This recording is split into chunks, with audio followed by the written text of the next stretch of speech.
아니 찾은 걸 왜 보내주는 거야? 찾지 말라고 이제. 아니 스타일은 따뜻하다.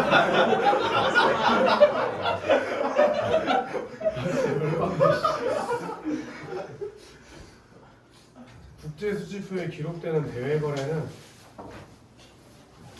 국내 거주자와 비거주자를 기준으로 경제 거래를 기록하기 때문에 얘네들이 되게 중요한 문장이니까 좀 표시해라. 거주성과 소유권 변동 여부가 중요하다. 걔가 어디에 살고 있는지, 소유권을 어떻게 변경하는지, 그게 국제 수지표의 기록에서 아주 중요하대. 네. 여기서 이 거주성이라는 거, 이 거주성을 알아야 뭘 판단할 수 있으니까, 거주자랑 비거주자를 판단할 수 있으니까 이게 중요하다는 얘기겠지. 그 새끼가 누군 줄 알아야 어디다 기록하고 어떻게 기록할 줄 알 거 아니냐. 그치? 거주성은 국적보다는 여기가 중요한 거지. 국적이 중요한 게 아니라 이 새끼가 미국인, 한국인 이런 게 중요한 게 아니고 거래 당사자의 주된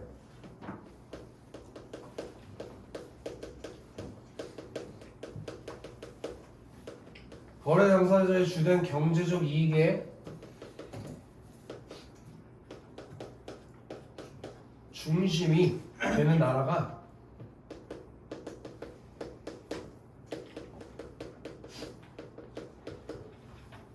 어디냐? 이거에 따라서 결정된대. 오케이? 네. 얘가 미국인, 프랑스인, 영국인 이건 안 중요해. 이 새끼가 거래 당사자의 주된 경제적 이익의 중심이 되는 나라가 어딘지가 중요하다고. 통상적으로 개인이 1년 이상 어떤 나라에서 어떤 나라에서 경제 활동 및 거래를 수행하는 경우 주된 경제적 이익의 중심이 그 나라에 있다고 본대. 알겠냐? 왜냐면 이거는 왜 그럴까? 국제 수지표에 기록되는 경제적 거래를 몇 년 주기로 끊는다고 했으니까. 그러니까 1년 동안 어디서 경제적 이익을 얻었냐? 그게 중요하다고. 예를 들어 미국인이 우리나라에 와서 1년 동안 학원 일을 했다 치자. 그럼 우리나라에서 계속 돈 번 거 아니야? 네. 그럼 걔는 미국인이어도 뭘로 봐야 돼? 한국이야. 거주자로 봐야지, 거주자로. 그지? 그렇게 얘기한 거지. 즉 개인이 1년 미만 기간 동안 본국을 떠나서 해외 경제활동에 종사하는 경우 1년 미만이라고 했어요. 그럼 본국의 거주자가 봐. 1년 미만이면. 그러니까 예를 들어 아까 얘기했던 그 경우를 그대로 대입해서 미국인 새끼가 6개월간 우리나라 와가지고 6개월만 뭐 영어 강사하면서 돈 한 1,000만 원 벌었다 치자. 그리고 미국으로 돌아갔어. 자기 나라가 미국이니까. 그럼 거주지를 어디로 봐야 되냐고. 미국으로 보라고. 1년 미만이니까. 비거주자일 거예요. 우리 입장에서 그렇겠지? 반면 해외에서 1년 이상 계속 하여 경제활동을 종사하는 경우에는 비거주자로 분류된다. 이건 이렇게 이해하는 거야. 내가 예를 들어서 지겨워 씨바 하고 접어야지 하고 필리핀으로 가. 거기서 이제 내가 뭐 국제학원을 연 거야. 어학당을 만들었다가 진짜 어학당. 한국 어학당을 찾았어. 그럼 선생님이 이제 거기서 이제 아예 살기로 마음을 먹었어. 나 이제 필리핀 사람 할래. 그냥 필리핀 사람은 국적은 한국인이지만 필리핀에서 그냥 먹고 사고 할래. 시민권자도 따고 그냥 그래서 1년 동안 오창민 국어학원, 오창민 어학당 그걸 필리핀에 찾았어. 마닐라에다가. 그리고 1년 이상 거기서 내가 돈을 벌었어. 필리핀 돈을 벌었어. 그럼 난 한국의 입장에서 거주자야, 비거주자야? 비거주자라고. 필리핀에서 경제적 활동을 했으니까. 이해됐냐? 근데 내가 필리핀 6개월 살다가 아이 족같아. 냄새 존나 나. 하고 한국으로 다시 돌아와서 다시 오창민 국어학원을 개원했다. 그럼 6개월 만에 돌아왔으니까 나 거주자야, 비거주자야? 거주자라고. 필리핀 가서 하면 1년 이상 하면 비거주자. 만약에 1년 이내에 내가 돌아와가지고 한국에 다시 와서 경제적 활동을 하면 거주자로. 그러면 쌤이 6개월 동안 필리핀 가서 돈 버는 한국에서 돈 벌이 되는 거예요? 그렇지. 그렇게 판단하겠다는 거지. 그럼 세금 같은 거 수입이 되게 적겠다. 네? 세금 같은 거. 아니 그거는 중요한 게 아니라 지금 기업의 경우에 어떤 국가에서 설립되고 법적으로 등기화되어 법인격을 획득한 경우에는 해당 국가의 거주자로 간주한다. 오, 여기도 중요한 얘기가 기업은 어떻게 판단한다고? 기업.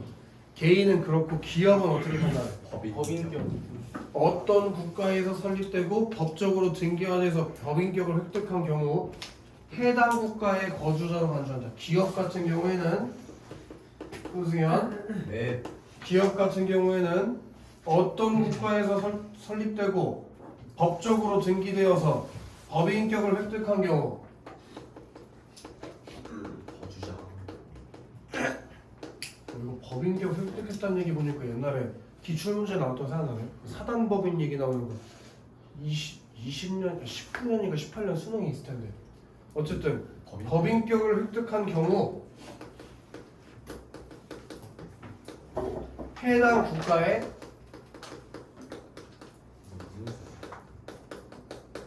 거주자라고 본다. 그거 쉽게 얘기해서 이런 얘기겠지? 삼성이라는 회사가 본사가 어디 있냐? 한국에 있는데 미국 지사를 설립한 거야. 미국 지사를 설립해서 미국에다가 신고해서 등기를 뗐어. 그럼 우리나라 회사 아니야 삼성? 회사 자체는 우리나라 회사잖아. 그치? 근데 걔네들을 뭘로 본다고? 미국의 거주자로 본다 이거야. 우리나라 입장에서는 뭐가 되는 거야? 비거주자가 되는 거지. 거기서 법인격을 획득했다면 이해되나? 태시 내가 지금 표정을 하는데 표시를 하고 있는데 이해 안 돼? 다시 해줘? 아니요. 어때 오찬이? 만약에 그 자회사를 설립한 거잖아요 미국에. 어 그럼 미국에서 번 돈을 본사주가 안 생각하는 건가? 그래서 만약에 미국에서 번 돈을 우리나라로 가져오잖아. 그러면 우리가 뭐 했다고 생각하는 거야? 수출. 그걸 수출로 보는 거라고. 돈을 받는 걸로 본다고 우리가. 아. 그렇게 인정해 준다는 거. 그러면 기업을 차린 사람을 거주자로 보는 거야 아니면 기업 자체를? 기업 자체를 기업이 인격을 획득했잖아. 네. 그럼 얘네를 하나의 사람처럼 간주하는 거야. 회사는. 법으로 봤을 때는 인격을 가지고 있는 존재다라고 판단한다는 법적으로는. 이해돼? 그래서 A국에 본사를 둔 기업이 B국에 설립 등기한 현지 법인은 실질적 경영권에 A국 본사에 있다고 하더라도 A국 입장에서는 비거주자로 분류한다. 지금 얘기한 걸 그대로의 예시를 들어준 거지. 정주영 이해됐냐? 또한 여기부터 또 재밌는 얘기 나오는데 거주자가 해외의 비거주자로부터 상품을 구입하고 자 거주자 얘가 비거주자에게 상품을 구입했어. 오케이? 그럼 뭐 했다고 보는 거지 이거는? 수입한 거지. 상품을 구입했으니까 수입한 거지. 근데 우리나라에 반입 안 하고 타국에 그대로 판매할 거래. 그럼 다시 비거주자 A에게 산 걸 비거주자 B에게 상품을 수출. 판매하게 된 거지, 그치? 이해됐냐? 그런 경우라도 거주자와 비거주자 간의 상품 소유권 변동이 발생하는 경우이므로 이는 상품의 수출입에 해당한다. 그러니까 이렇게 생각하면 안 된다는 얘기야. 무슨 말이냐면 이게 결국에는 여기에 들어오지 않았잖아. 네. 우리가 살고 있는 본국에 안 들어왔고 그 실질적으로만 따져보면 이거 아니야? A랑 B. 그치? 맞지? 근데 이거 생각하지 말고 어떻게 생각하라고? 우리나라 거쳐갔으니까 수입과 수출을 잡아야 된다고 이 경우도. 여기서 한 번에 일로 갔다고 쳐도 우리가 사서 판매한 거잖아 내가. 그치? 그럼 여기가 수입 여기가 수출이니까 수출입으로 기록하라고 저 국제 수지표에다가 그렇게 얘기한 거잖아 지금. 이해되지? 다 이해되고 있나 나연이? 아이씨네. 그럼 이제 3문단 내려가서 되는 거 맞지? 한 국가가 1년 동안 비거주자와 거래를 하고 나면 국내 거주자들이 보유하고 있는 외환 규모에 변동이 있기 마련이고 당연하지. 비거주자랑 거래했다는 건 수출 수입했다는 얘기 아니냐? 그지? 그럼 당연히 뭐 외환 규모가 늘어날지 줄어들지 모르지만 어쨌든 바뀌겠지. 외환이 이건 뭐예요? 예? 외환이 뭐예요? 외환 외국의 돈. 이 변동은 나라 전체로 보면 대외 지급 능력의 변동을 가져온다. 다시 외환 규모의 변동이 대외 지급 능력의 변동을 가져온다고 한 거야. 오케이? 비거주자랑 거래를 해. 그럼 외환 규모가 달라져. 그게 대외 지급 능력의 변동을 가져온다. 자, 1년 동안에 발생한 거래를 기록하는 국제 수지표와 달리 국제 수지표는 아까 1년 동안에 있었던 거래를 기록한 거라며 형중아. 그거랑 달리 국내 거주자가 해외에 보유한 다시 연말 시점에서 국내 거주자가 해외에 보유한 대외금융자산과 비거주자에게 지불해야 하는 대외금융부채 및 대외금융자산에서 대외금융부채를 차감한 순대외 금융자산의 잔액을 보여주는 것이 네모처럼 국제투자 대조표.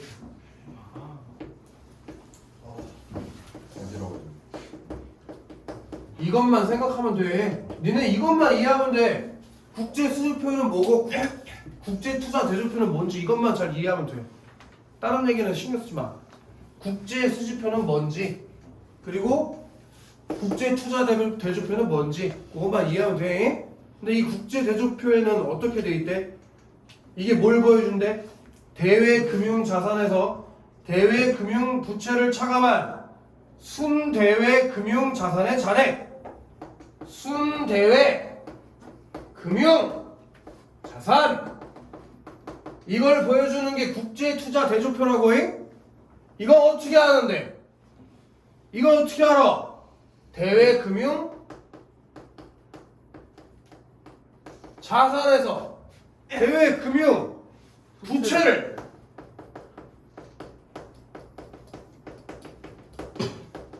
뺀 것 그게 순대외 금융 자산이라고. 근데 얘는 아까 이 자식은 1년짜리를 계산한다고 했지? 네. 근데 얘는 어떻게 계산한다고? 그냥 연말에 계산 때린다고. 연말에. 그게 다르다고. 그때 있잖아. 이거 조심해라잉. 국내 거주자가 해외에 보유한 대외 금융 자산 그리고 비거주자가 지불해야 하는 비거주자에게 지불해야 하는 대외 금융 부채 이런 것들이 다 어디에 포함되어 있다고? 국제 투자 대조표에 포함되어 있다는 얘기야. 자, 일반적으로 순대외 금융자산이 증가하는 경우, 와우. 자, 이게 증가하는 경우, 이게 증가한다는 얘기는 무슨 얘기일까?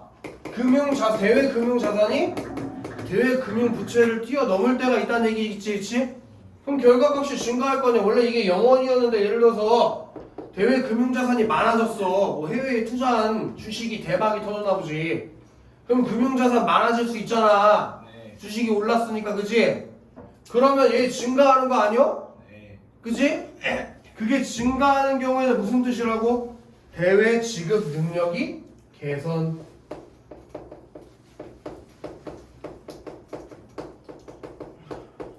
그럼 여기서 큰 힌트를 하나 얻을 수 있는 거지. 어쩌라고. 그래서 국제대조표 이거 알아서 뭐 어쩌라고. 이걸 통해서 우리가 뭘 할 수 있다고? 얘를 할 수 있다고. 대외 지급 능력. 그럼 만약에 바보가 아니라면 여기가 감소됐다는 건 무슨 뜻이겠냐? 대외 지급 능력이 악화됐다고 하면 되겠지. 악화. 지금 못한다고 우리 이렇게 그지라고 나라가. 오케이? 지금 대외금융부채랑 부채랑 뭐가 달라요? 거기 써있잖아. 대외금융부채는 뭐라고 써있잖아. 외국 쪽이 뭐요? 비거주자에게 지불해야 되는 돈 그리고 해외에 보유한 대외금융자산, 뭐 대외투자 그런 거라고. 부채도 외국인한테 줘야 되는 돈 아니에요? 맞아요. 아니 자산은 외국이 투자한 거, 부채는 외국인이 우리에 투자한 거. 그게 대외금융부채인 거지. 외국 예를 들어 미국 애가 우리나라 삼성전자 주식 샀다. 그럼 그건 뭐요? 대외금융부채. 내가 이번에 테슬라 주식을 샀다. 그럼 뭐요? 대외금융자산. 이해되나? 자산이랑 대외금융자산이랑 똑같은 거예요? 아니 외국이랑 관련된 자산이면 대외금융자산이겠지. 아니 자산도 외국에 가지고 있는 금융자산이 내가 한국이면 나 한국 자산을 못 사? 할 수 있잖아. 근데 그게 대외 자산이에요. 금융자산이래잖아 이거는. 해외 주식 자산이 해외에는 자산 돈이야. 네가 궁금한 게 뭐야? 자산이랑 대외금융 자산 차이점이요. 여기 써있잖아. 해외에 보유한 대외금융자산이라고. 해외에 보유하고 있는 거 대외금융자산. 외국에 투자한 거. 그냥 자산도 해외에 투자한 거 아니에요? 국내에 왜 합친 거 합친 아닐까? 거기 좀 이문단 올라가 봐봐. 자산 중에 해외 투자한 게 적으라고. 거주자가 해외 주식 채권에 투자한 거 자산으로 보고, 그리고 비거주자가 국내 주식이나 채권에 투자한 거 부채에 기록하는 거지. 그것만 자산이고 그것만 부채인 게 아니잖아. 근데 얘는 외국에 투자한 것만 보겠다고. 아니다. 자, 그래서 일반적으로 쌤, 음. 근데 저거 환율이 증가하면 순대 금융 자산이 증가해도 대외 지급 능력이 개선했다고 못 보는 거 아니에요? 아, 그건 이제 얘기 너 씨발 숙제 안 했냐? 아니요? 뒤에 얘기가 이어질 거잖아 이제. 이 새끼 딱 걸렸다. 아니 그리고 이런 뒤에 다 풀었어. 여기만 안 풀었어. 다 느낀 거잖아. 뭔 소리야? 지금부터 그 얘기가 나와. 아니 이제 환율 변동의 얘기는 이제 나올 거야. 그래도 그게 궁금했다니까 이해는 했나 보다. 더 가보자고.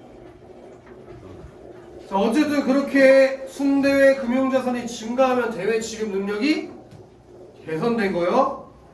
자, 국제투자대조표는 대외금융자산 및 대외금융 부채의 연초 잔액의 거래 요인과 비거래 요인에 따른 기간 중 증감을 조정하여 연말 잔액이 작성됩니다. 연초에 잔액이 나와 있을 거 아니야? 금융 자산에 대한 자산이 나와 잔액이 있을 거 아니야. 요거에서 요거 빼서 결론이 나올 거 아니야. 네. 연초에. 네. 그치? 1월에 순대외 금융 자산이 기록돼 있을 거 아니야. 네. 그러면 거기에다가 거래 요인, 비거래 요인에 따른 기간 중 증감을 조정해가지고 연말 잔액이 언젠지를 작성한다고. 왜냐면 이거는 뭘 기준으로 쓰는 거니까. 아하. 연말 기준으로 쓰는 건데 그게 연말에 딱 안 잡히잖아. 네. 거래가 뒤에 이루어지는 나중에 뭐 잔금이 들어가는 경우들도 있잖아. 네. 그러니까 연초에 남아있는 잔액에서 거래 요인이랑 비거래 요인들을 다 계산 때려서 연말에 얼마였겠다라고 해서 기록을 한다고. 그게 한 방에 그 12월 30일에 딱 써있는 그 잔액만 따져보는 게 아니고 연초에 계산해서 연말에 얼마였을지를 내려본다고. 이런 개념이라고 생각하면 돼. 니네 예를 들어 나 같은 경우에는 난 회사 다녀본 적이 없는데 난 프리랜서 직업을 가지고 있잖아 지금. 그럼 나는 작년에 번 돈 있지. 내가 작년에 벌어들인 돈이 얼마인지 지금 집계가 안 돼. 왜? 내가 종합소득세 세금 신고를 5월달에 하거든. 그래서 그 세금을 돌려받을지 뱉을지 결정되는 건 7월에 결정돼. 근데 이게 언제 소득을 가지고 계산하는 거니? 올해? 나 1월부터 5월달 동안 돈 안 벌어? 그건 계산 안 된다고. 그 전년도에 있었던 돈만 계산하는 거라고. 이것도 같은 개념이야. 연말에 잔액으로 계산한 게 아니라 연초까지 넘어오는 것들이 있다고. 그러니까 연말에 끊지 말고 연초에 와서 거래 요인이랑 비거래 요인 중에 증감 요인을 다 따져보고 연말 걸 여기다 기록하라고. 그 얘기야 지금. 그럼 이제 니네가 이해 안 되는 첫 번째 이유가 거래 요인, 비거래 요인이 뭔데? 이게 이해가 안 돼서 그 다음 문장에서 이걸 설명해 주는 거야. 거래 요인은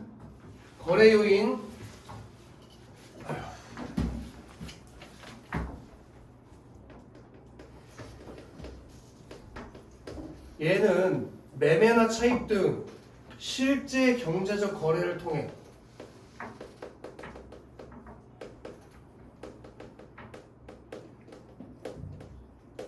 차이이 뭐죠? 어? 차이이 뭔가요? 차입 뭐 돈 내는 거겠지 뭐 차입 가져오거나 그런 실제 그 중요한 게 아니야. 실제 경제적 거래를 통해 자산이나 부채의 가치 변동이 발생하는 경우 자산 부채의 가치 변동이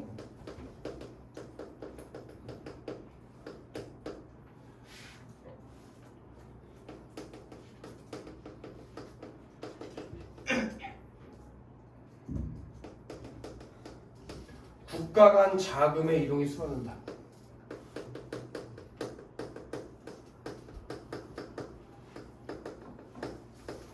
요게 거래 요인이고 비거래 요인은 그럼 거래가 이루어져야지 뭔가 변동되는 거잖아. 거래 요인은.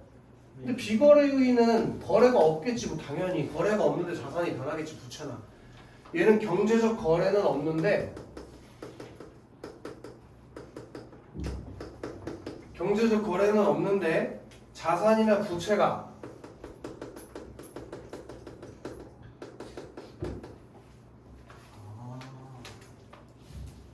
시장에서 평가되는 주식 같은 거예요. 그렇겠지? 시장에서 평가되는 가치 변동.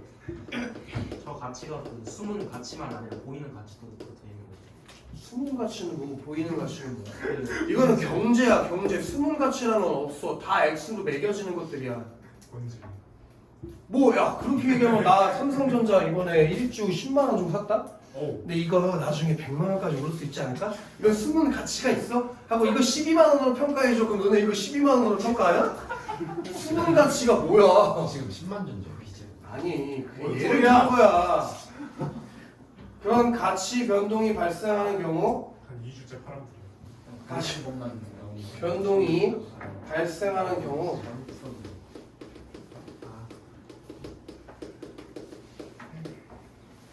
자금의 이동은 수반되지 않는다. 당연히 자금의 변동이 있겠냐? 얘는 거래가 일어났으니까 자금의 이동이 있지만 얘는 자금의 이동이지? 이동이 될 리가 없지. 거래가 안 됐는데. 오케이? 근데 이런 거래 요인과 비거래 요인의 그런 기간 중 증감을 조정해가지고 연말에 잔액이 작성돼 있는 것. 그게 국제투자 대조표고 이거 왜 알아야 된다고? 핵심은 여기인데 자꾸 다른 데로 빠지지 마. 이걸 계산해야지 뭘 알 수 있어? 대외 지급 능력의 개선 여부를 알 수 있어서 이걸 쓰는 거야. 거기가 핵심이라고. 오케이? 자, 이 요인은 환율이나 가격 변동 이외의 기타 변동으로 세분된다. 그러니까 요 비거래 요인 같은 경우에는 환율의 변화에 따라서 가치가 달라질 수 있겠지, 그치? 네. 또는 뭐 가격 변동 또는 기타 변동으로 인해서 비거래 요인의 가치가 변할 수 있잖아. 네. 그치? 뭐 환율이 변해가지고 그 자산의 가치가 올라갔다 치자. 그렇다고 해서 그 자금이 우리나라로 들어와? 그렇진 않잖아. 그게 비거래 요인이라고. 여기서 중요한 얘기가 나와. 국제투자대조표는 국제수지표와 마찬가지로 여기부터 잘 이해해야 돼. 특정 통화를 기준으로 작성되므로 기준 통화 이외의 통화로 표시된 자산과 부채는 기준 통화의 대외 가치인 환율 변동에 따라 자산 및 부채의 시장 가치에 대한 평가가 변동한다. 잘 봐. 다시 봐. 특정 통화를 기준으로 작성된대. 자, 이걸 이해해보자면 국제투자대조표는 밑줄 칠래? 특정 통화를 기준. 국제투자대조표는 특정 통화를 기준으로 작성돼. 예를 들어 우리나라 같은 경우에는 우리나라 통화 못 써. 원. 그럼 원으로 작성되겠지. 일본 같은 경우는 일본의 통화 화폐가 뭐야? N. 그럼 N으로 작성하겠지. 그걸 기준으로 작성돼. 그럼 친구들 궁금한 게 있는데 기준 통화라는 건 뭐니? 세계에서 다 통용될 수 있는 돈이니까 달러를 의미하겠지. 이거는 기준 통화. 기준 통화 이외의 통화로 표시될 때라고 했어. 그럼 만약에 달러로 표시되어 있으면 환율 변동을 적용할 필요가 없겠지. 환율이 아니 달러로 이미 가지고 있잖아. 달러로. 그럼 달러는 그냥 그대로잖아. 근데 그거를 우리나라 돈으로 바꿀 때 사용되는 게 환율이잖아. 이미 달러로 기록 가지고 있는데 뭘 또 환율을 적용하냐고. 그래서 기준 통화 이외의 통화로 표시된 자산, 뭐 예를 들어서 내가 미국 주식을 우리나라 여기 뭐야 이거 이름? 국제투자대조표에 원화로 썼어. 근데 환율이 바뀐 거야. 그럼 이 자산의 가치도 변할 거 아니야? 네. 그렇게 기록하라고. 변동된 거. 원화로 써놨으니까. 달러로 썼으면 안 바꿔도 되지 그거는. 달러는 그대로 달러니까. 유로는 바뀌어야 되는 거 아니에요? 그건 기준 통화를 뭘로 보내야 했다는 하겠지만 유로가 기준 통화라고는 보통 안 하잖아. 예를 들어서 미국의 맥도날드 가서 유로 낸 다음에 그게 안 하잖아. 더 해도 되지? 예. 그래서 기준 통화의 대외 가치인 환율 변동에 따라 자산 및 부채의 시장 가치에 대한 평가가 달라져. 다시 이거는 기준 통화 이외의 통화로 기록될 때는 환율 변동을 반영한다는 얘기야. 그럼 거꾸로 생각하면 기준 통화로 기록돼 있을 때는 환율 변동을 반영할 필요가 없다. 없다는 얘기야. 한편 비거래 요인 중 가격 변동은 환율 이외의 가격 변수가 움직임에 따라 발생한 자산이나 부채 가치의 평가 변동을 의미한다. 그렇게 현동아? 네. 비거래 요인 중 가격 변동은 환율 이외의 가격 변수가 움직임에 따라 발생한 자산이나 부채 가치 등의 평가 변동을 의미한다. 그래서 4문단 가보자고. 요거부터 이제 안 쓸 거거든? 여기부터는. 그러니까 잘 봐. 표시를 잘 해. 자, 국제 수지표에 금융 계정 있지? 아까 걔 동그라미 쓰지 않았냐? 그럼 동그라미 쳐볼까? 밑줄 시작. 거래 시점에서 실제 시장 가격으로 대외 거래를 작성하는 유량 통계. 금융 계정은 뭐라고 아이들? 거래 시점에서 실제 시장 가격으로 대외 거래를 작성하는 유량 통계. 그러니까 내가 지금 이걸 거래하는 지금 당시 있지, 그 당시 거래 가격을 기록하는 통계라고. 근데 국제 투자 대조표는 대외 금융 자산과 대외 금융 부채 잔액을 연말 시점에 평가해 기록한 절량 통계다에다 당연히 표시가 돼 있어야지. 그러니까 금융 계정은 무슨 통계냐? 유량. 유량 통계고, 요거 국제 투자 대조표는 무슨 통계래? 절량 통계라는 게 다르대. 그럼 뭐가 다른 건데? 그 기록되는 시점이 다르다니까? 얘는 언제 기록해? 연말에 모아놨다가 평가 다 하고 나서 기록할 거고, 얘는 그냥 거래가 되는 그 순간의 가격을 기록할 거라고. 아. 연말에는 가치 변동이 있을 수도 있잖아. 여기는 가치 변동을 적용해서 기록을 할 거라고. 다 끝난 다음에. 그래서 유량 통계와 저량 통계의 차이를 이해하기 위해서 욕조에 물 받을 때 수도꼭지에서 흐르는 물과 욕조 안에 고인물을 상상해보래. 또 비유적인 표현이야. 수도꼭지에서 1분당 5리터의 물이 배출된다고 할 때 10분이 지난 시점에 욕조에 물이 50리터의 물이 고이게 돼. 그럼 이건 만약에 국제 대조표라면 어떻게 기록하겠어? 50리터라고 기록하겠지. 10분 후에 연말 그때 평가된 걸 기록하는 거니까. 그치? 네. 근데 이 경우 목조에 담겨있는 50리터의 물이 절량이 되고 유입되는 5리터 분, 이게 바로 유량이 되는 것이다. 몇 분일지 모르잖아. 예를 들어 2분이면 몇으로 기록하겠어? 10으로 기록할 거고 3분이면 15로 기록할 거니까 얼마나 기록할지 모르고 그게 거래되는 실제 시점, 그 가치를 기록한다고. 자, 만약 국제대조표가 작성되는 연초와 연말 시점에서 비거래 요인의 변동이 없다면, 비거래 요인의 변동이 없다면 두 시점 간 국제대조표에 기록된 잔액의 차이는 국제 수지표의 금융 계정의 개념상 동일하게 된대. 이지혜. 국제대조표가 작성되는 연초, 연말 시점 사이에 비거래 요인 변동만 없으면 다 거래 요인만 기록될 거 아니야. 네. 그래서 연말에는 그럼 다 똑같이 기록되겠지 뭐. 그래서 이처럼 한 나라의 대외 지급 능력은 상품 및 서비스의 경쟁력에 기초한 경상수지 흑자를 통한 외화자산의 축적과 더불어 대외 금융 활동을 통한 투자 성과에 따라 결정된다. 얘가 아주 마지막 문장에서 잘 정리를 해주네. 이거 가로 하나 묶어봐. 대외 지급 능력. 우리의 대외 지급 능력을 평가할 때 그럼 뭐와 뭘 가지고 평가한다는 얘기. 얘가 결국에는 통상수지. 저거 국제수지표에는 국제수지표랑 국제투자대조표 이런 거 있지? 이런 걸 가지고 대외 지급 능력을 평가할 거란 얘기야. 그때 경상수지 흑자를 통한 외화자산의 축적과 대외 금융 활동을 통한 투자 성과에 따라서 이게 결정되는 거라고. 그래서 여기부터 밑줄 좀 칠까? 경상수지 흑자를 지속적으로 달성하였다고 하더라도 대외 금융 활동 투자 실적에 따라 투자 실적이 다른 국가에 비해 상대적으로 부진하게 되면 순대외 금융자산이 잠소해서 대외 지급 능력이 악화될 수 있다. 무슨 말이지? 우리가 무역을 잘해가지고 경상수지가 흑자가 났어. 수출을 존나 했어 이번에. 야.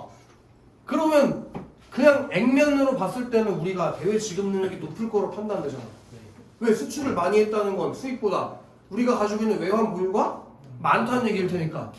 근데 그것만 가지고 따져서는 안 된다고. 왜? 뭐를 고려해야 되니까? 순대외 금융 자산을 고려해봐야 되니까. 이게 증가해야 대외 지급 능력이 개선되는 거라고. 경상수지만 흑자가 난다고 해서 대외 지급 능력이 개선되는 게 아니라고. 아하. 그래서 이 경우 자국의 대외 신인도가 하락함에 따라 비거주자들이 국내 투자 자금을 회수할 경우, 그렇지? 왜냐면 대외 지급 능력이 떨어진다는 거는 신뢰도가 떨어지잖아. 그럼 비거주자 해외 새끼들이 국내 투자 자금을 뭐해? 회수하겠지. 왜? 그럼 우리한테 뭘로 잡히니까? 부채. 빚이야, 빚. 근데 우리를 못 믿겠어. 계속 투자할 수 있어? 돈 빼가겠지.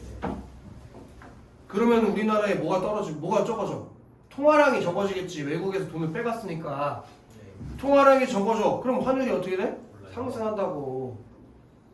그러면서 자국의 통화 가치는 하락한다고. 알겠어? 그래서 이런 것들을 잘 판단하자라는 지문인데 상당히 복잡해 이게. 경제 지문이 이제 시험에 나오면은 많이 쉽지 않아. 근데 이제 내 개인적인 생각인데 어차피 이 문제에서 큰 변형이라는 거 있기가 어려울 거란 말이지. 지문의 내용은 손은 안 댈 거고. 이해되나? 왜냐면 손대다가 족대는 게 이거는 선생님들도 경제 선생님이 아니고 국어 선생님이니까 괜히 딴 거 건들다가 다 오류가 나니까. 근데 약간의 말장난 정도 치는 걸 거란 말이야. 그러니까 내용만 잘 파악하고 있으면 틀릴 수가 없는 문제들만 나온다고. 그럼 예를 들어서 손승현, 네. 지금 내가 네 표정을 읽었는데 씨발 무슨 개소리야 이거 씨. 나오면 그냥 틀려버려야겠다 라는 표정을 짓고 있는 것을 나중에 만나. 풀어야지. 지금 내가 네 표정을 읽었는데 아 씨발 이건 나오면 그냥 버려야겠네. 이걸 안 풀고 개공한 다 두개 너 개새끼야. 내 지금 어떻게 딱 나와? 고기를 저렇게 많이 낼 거라고 3번이면 이렇게 몇 배도 컸잖아. 30분 넘게 떠드는데 그딴 생각을 가지고 수업을 들어? 너? 저 씨박 새끼. 이거랑 개공한 나오겠다. 손승현 필요가 1번 읽어 1번. 경상수지나 상수지 따르면 지속하여 누적된 국가의 규모나도 국제 투자 조표상 순대외 금융 국제 국가로 전락할 수 있다. 아니 이해를 못하는 거 도대체 글자를 못 읽어 이 새끼야. 마지막 문단에 지금 읽은 데서 써 있었지. 네. 경상수지 흑자를 지속적으로 달성하였더라도 대외 금융활동 투자 실적이 부진하면 이거 순대외 금융자산이 뭐 할 수 있어? 감소하면서 대외 지급 능력이 떨어질 수 있다는 거지. 이해됐나? 네. 당연히 1번은 적절한 거 아니야? 그다음 신승현 2번. 외국인이 우리나라에 1년 이상 거주하면서 자자 여기 되게 중요한 기준을 잡아줘. 이 외국 새끼가 우리나라에서 1년 이상 거주했다면 우리나라에서 얘를 뭘로 봐야 되냐? 거주자로 봐야 된다는 얘기지. 네. 그럼 본국은 이제 해외가 되는 거지. 네. 그럼 우리나라 새끼가 해외에 물건 팔면 그게 뭐야? 수출. 그래서 2번에서 그걸 경상수지에 뭘로 기재한대? 당연한 거 아니야? 이해되나? 그것만 이해됐으면 해결되는 거잖아. 지렸다. 근데 왜 본국이 해외? 아니 이 새끼 얘가 우리나라 거주자가 됐으니까 외국인의 걔한테 우리나라 기준에서 본국이 해외지. 우리나라 기준이니까. 본국이 그 사람이 외국인인데 외국인. 그래 예를 들어 미국 새끼가 우리나라 가서 1년 이상 경제 활동하면 그 새끼 우리나라 거주자로 봐준다며. 근데 걔가 우리나라에서 산 물건을 외국에 갖다 팔아서 돈 벌었어. 그럼 걔가 미국에 사는 미국 새끼인데 미국에 판 거야. 그럼 그 우리나라에서 수입으로 잡냐 그걸. 그걸 수출로 잡겠다고. 딱 미국인의 본국이 미국이죠. 무슨 질문이야? 엄청난 질문이야. 주세요 3번. 국제 수집표상 금융 계정이 기록된 주식, 채권 등 대외금융 자산의 가치는 연말 시점에서의 평가된 시장 가격으로 작성됩니다. 그거는 국제 수지표상이 아니고 국제 투자 대조표상에 대한 얘기니까 3번이 맞을 리가 없지 않냐. 너무 좋네. 그 다음에 도윤 4번. 기업의 경우 주된 경제적 이익이 중심에 있는 나라를 국적된 기업으로 판단한 국제 수익회사의 거주자와 비거주자를 보면 아까 이렇게 얘기해 7번에 썼지. 기업의 경우는 법인격을 획득한 해당 국가의 거주자가 된다고. 그리고서 얘가 법적 등기 여부로 판정해서 거주자랑 비거주자를 구분한다는 건 않는 얘기잖아. 법인격을 획득했냐 못했냐고 하니까. 현동이 5번. 국제 투자 대조표에서 대외 금융 자산 및 대외 금융 부채의 증가와 국제 수지표 상의 금융 계정 간의 괴리가 발생하면 이는 비거래 요인의 변동에 의한 것이다. 이거는 어디서 이해할 수 있냐면 그 3문단 마지막 문장에 만약 이걸 거꾸로 이해하라는 얘기거든. 만약 국제투자대조표가 작성되는 연초와 연말 시점에 비거래 요인 변동이 없으면 두 시점 간 국제투자대조표에 기록된 잔액의 차이는 국제수지표 금융계정과 개념상 동일하다. 그럼 비거래 요인이 있다면 동일하지 않다는 얘기니까 그걸 거꾸로 이해하는 선택지였지. 그 다음에 이제 핵심 아마 가장 어려운 내용 이게 2번이었을 거다. 2번을 맞추는 사람 본인에게 그냥 박수 쳐줘. 잘했어. 3번인가요? 5번입니다. 죽어라. 맨 처음 돌리지도 않아. 그래, 야 우대영 너 한번 읽어봐. A국은 자국 통화인 달러화를 기준으로 국제 투자 대조표를 작성하고 있다. 순대외 금융회사인 영어 유지에 오던 A국은 2013년에는 대국 달러의 경상수지 흑자를 달성하였으며 비국 거주자는 향후 A국의 주식시장에 호황을 받을 것이라고 예상하여 자국 통화를 A국 통화로 환전한 50억 달러를 A국의 주식시장에 투자하였다. 여기 아주 중요한 얘기가 나왔네. 비국 거주자가 자국 통화를 A국 통화로 환전했다면 A국 통화가 뭐냐? 달러니까 달러야. 이건 달러. 50억 달러를 주식시장에 투자했대. 그럼 퀴즈인데 이거 비국에서 A국으로 투자한 이 50억 달러 있지? 네. 얘 뭘로 잡아야 되냐? 수출. 부채. 부채지. 이거는 대외 금융 부채로 잡아야 된다고. 해외 투자 받은 거! 그건 대외 금융 부채로 잡아야 된다고. 그러니까 지금 A국 국제 투자 대조표에 2023년 연말에 50억의 대외 금융 부채가 잡혀 있다고. A국에서요? 그럼 A국 주식을 산 거잖아, B국이. 그지? 몇 년? 23년이요. 근데 A국은 경상수지와 금융계정을 통해서 얼마가 유입됐대? 150. 그럼 이 150달러가 뭐가 돼야 되냐고? 네, 지금 대금융 자산이 돼야 된다고. 그러니까 A국의 대외 금융 자산이 얼마요? 150억. 그리고 A국의 대외 금융 부채는 얼마요? 50억. 왜일까? 왜 그걸 부채로 잡을까? B한테 돌려. 그래, 언젠가 B한테 50억 돌려줘야 되니까 이거 내 빚이잖아, 빚. 네. 이해되냐? 예. 자, 근데 이 A국 새끼 졸라 멍청해. 이거 보기 읽어보면 A국 같은 사람 만나면 큰일 나는겨. A국 거주자가 이거를, 자, 이거 되게 중요해. C국 통화로 환전했다. 미친놈. C국 통화로 환전했다. 그럼 이제 달러가 아니야. 예. 우리 아까 뭐였냐고. 기준 통화일 때 환율 변동을 적용하지 않는다고 했고, 기준 통화가 아니라면 표준 투자. 그 환율의 변동을 적용해야 된다고 했지. 그러니까 C국에 투자된 돈! 그 돈은 환율에 적용을 받고, B국이 우리나라한테 투자한 돈! 부채! 걔는 환율에 적용을 안 받겠지. 달러로 받았으니까. 이해되나? 예? 다시.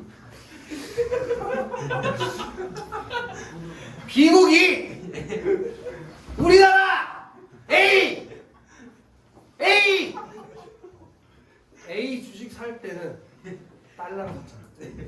그럼 그건 환율의 적용을 안 받아. 네.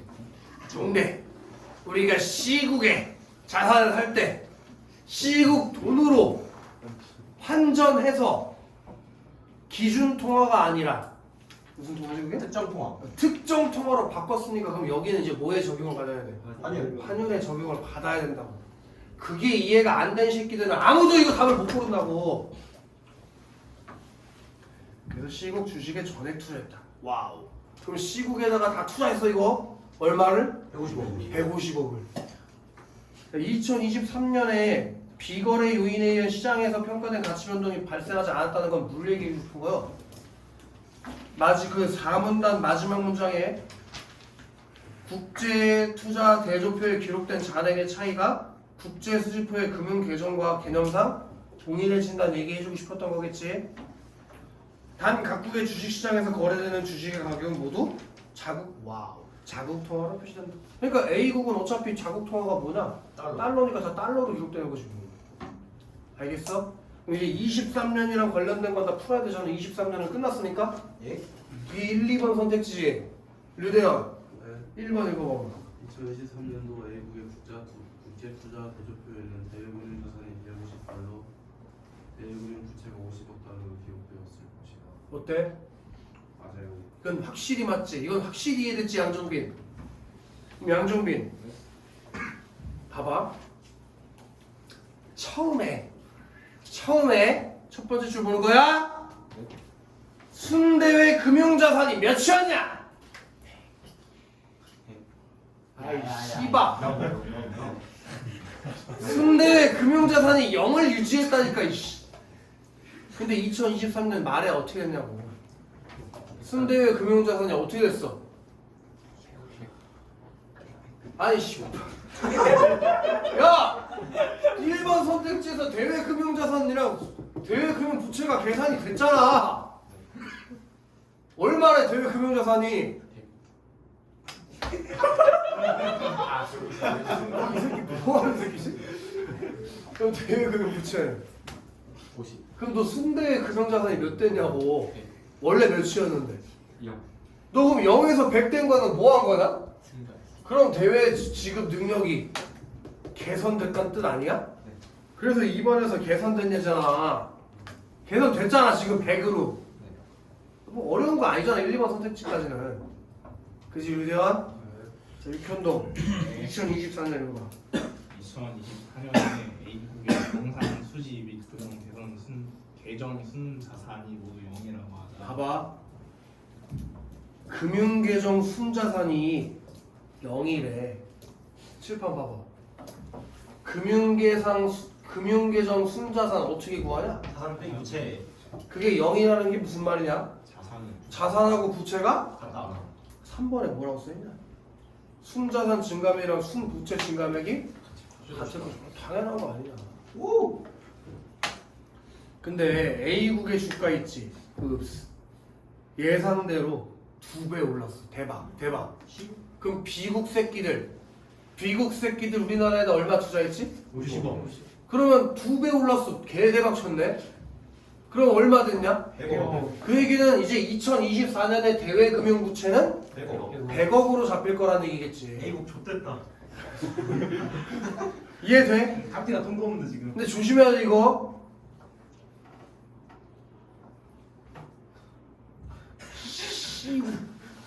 시국의 주식이 2분의 1로 떨어졌어. 좆됐다.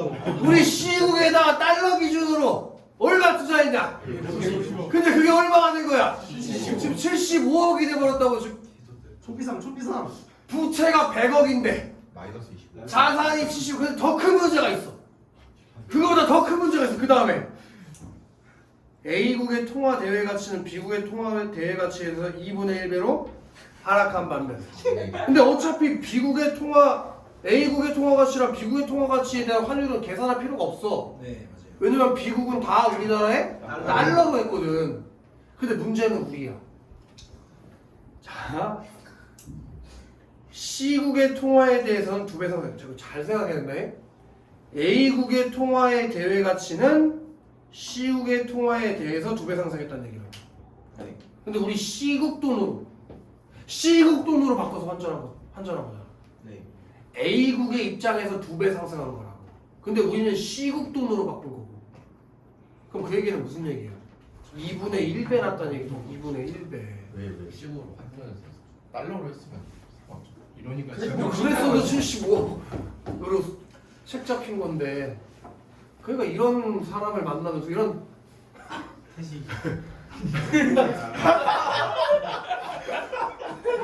투자가를 만나면서 돈 날리는 거지. 그러면 이건 75억으로 계산하면 안 되고 37.5억으로 계산해야 된다고. 두 배 된 거예요 그러면? 그래 2분의 1배에 2분의 1배가 된 거지. 환율 변동에 적용을 받아가지고. 그냥 파산해야 되는데. 이거 잘 이해해야 돼. A국에 대한 C국의 통화가치로 보는 거야. A국에 대한 C국의 통화가치. 알겠어? 근데 A국의 통화가치가 2배 늘었다는 건 C국의 입장에서는 2분의 1배 반토막 났다는 얘기야. 뭔 말인지 알겠어? 네. 그래서 답이 왜 5번인지 한 방에 할 수 있지. 75억 달러가 아니라 37.5억 달러로 바뀌어야 되니까. 이해되나? 쉽지 그치? 대공황이 여기서 시작. IMF. 그냥 3번 태식 1번 거주자의 해외 주식 투자 증가를 위해서는 경상수지 흑자는 필수적으로 말도 안 되는 얘기지. 해외 주식 투자가 증가되는데 경상수지 흑자 안 나면 투자 못하냐? 그런 얘기가 나오는 건 말도 안 되는 얘기지. 네. 그렇지 2번. 한 국가 안에서 일어나는 모든 경제적 거래는 국가 거래 이름으로 국제 수집표에 반영되지 않는다. 멍청한 새끼. 예를 들어 1년 미만 있는 사람 우리나라에서 뭐 물건 샀다고 치자.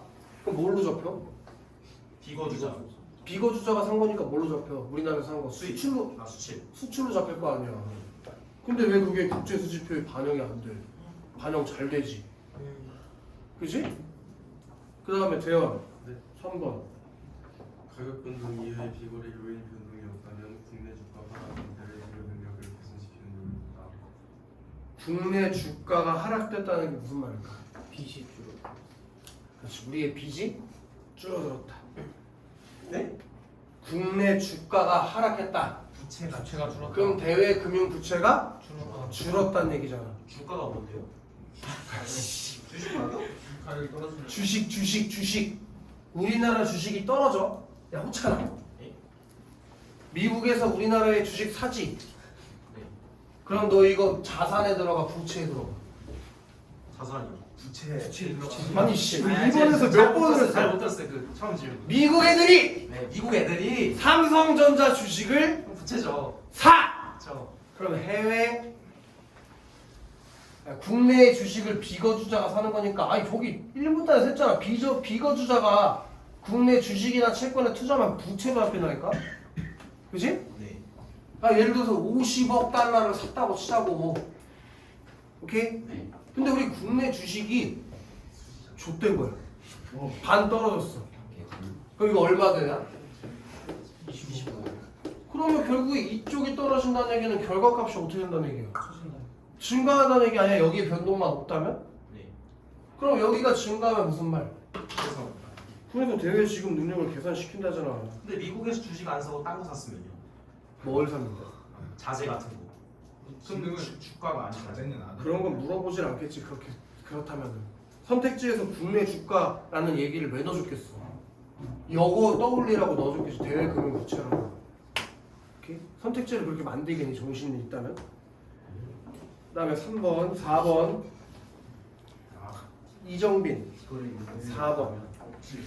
국제 투자 수집표의 거래 요인이면 국내외 금융자산은 환율 변동이 있을 경우에는 국제 수집표상의 금융과 괴리가 발생됩니다. 국제 투자 대조표 거래 요인에 의한 순대 금융자산은 환율 변동이 있을 경우 국제 수지표상 금융 계정과 괴리가 발생하게 된다. 그 국제 수지표의 상의 금융 계정과 괴리가 발생할 때는 언제냐? 비거래 요인의 변동이 있을 때여야지. 네. 그러면 이거는 거래 요인에 의한 변동이라고 했으면 안 되지. 비거래 요인에 의한 변동이 있다고 얘기를 해야지. 이해 안 된다? 다시? 봐봐. 국제 투자 대조표에 거래 요인에 의한 순대외 금융자산은 거래 요인이라고 했어. 순대외 금융자산은 환율 변동이 있을 경우에 국제 수지표상 금융계정과 괴리가 생긴다고 했는데 앞에 가서 4문단 마지막 문장이고 3문단 마지막 문장. 국제투자 대조표가 작성되는 연초 연말 시점에서 비거래 요인 변동이 없다면 거래 요인은 변동해도 된다니까. 비거래 요인에 신경 써야 된다고. 그러면 어떻게 된다고? 국제투자 대조표에 기록된 잔액의 차이랑 국제수지표 금융계정이랑 개념상 동일해진다고. 그럼 이건 동일해져야 되는 거 아니야? 괴리가 발생하면 안 되지. 비거래 요인은 없다는 소리 가정을 하고 있는 거야. 근데 환율 변동이라는 게 그 비거래 유인하고 있거든? 잘 모르겠네. 무슨 얘기지? 얘기해봐.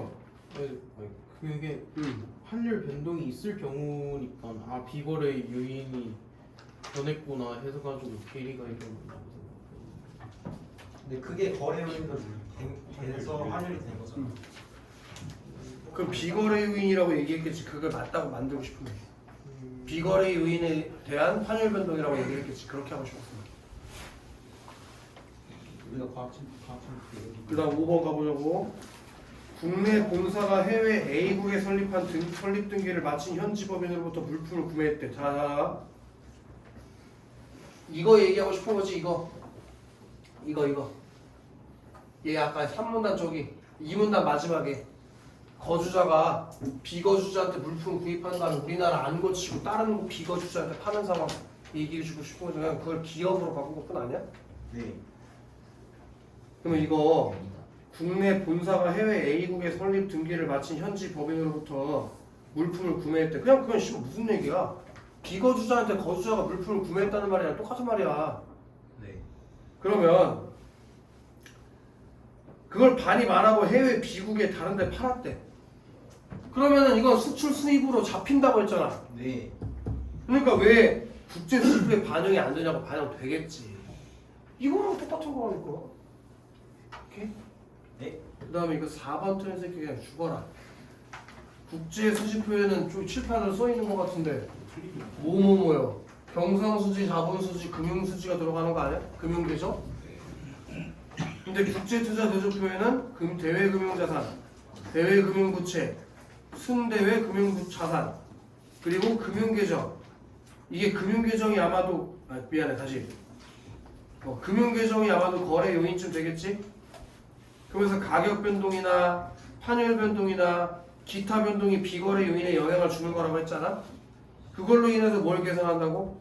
대외금융자산 연말 계산한다고 했으니 이건 앵간한 바보가 아니라면 4번을 쓸 수밖에 없게 돼 있지. 그 다음 이제 또 문제가 하나 있는 게 5번인데 김도훈 다 한 번 읽어볼래? 순대의 금융자산이 연회값을 기록하였다면 이들의 순대의 금융자산이 양회값을 가지기 위해서는 경상수지 흑자가 필요하다. 전혀 필요 조건이 아니지. 경상수지는 흑자가 나든 말든 크게 상관이 없다고 마지막 문단에서 열심히 읽고 왔잖아. 네. 그다음에 정주영 나 국제수지표에서 경상수지와 자본수지가 모두 흑자를 기록하여 양액값을 가질 경우 5천원 불합이 없다면 금융계정 순자산 역시 항상 양액값을 가지게 된다.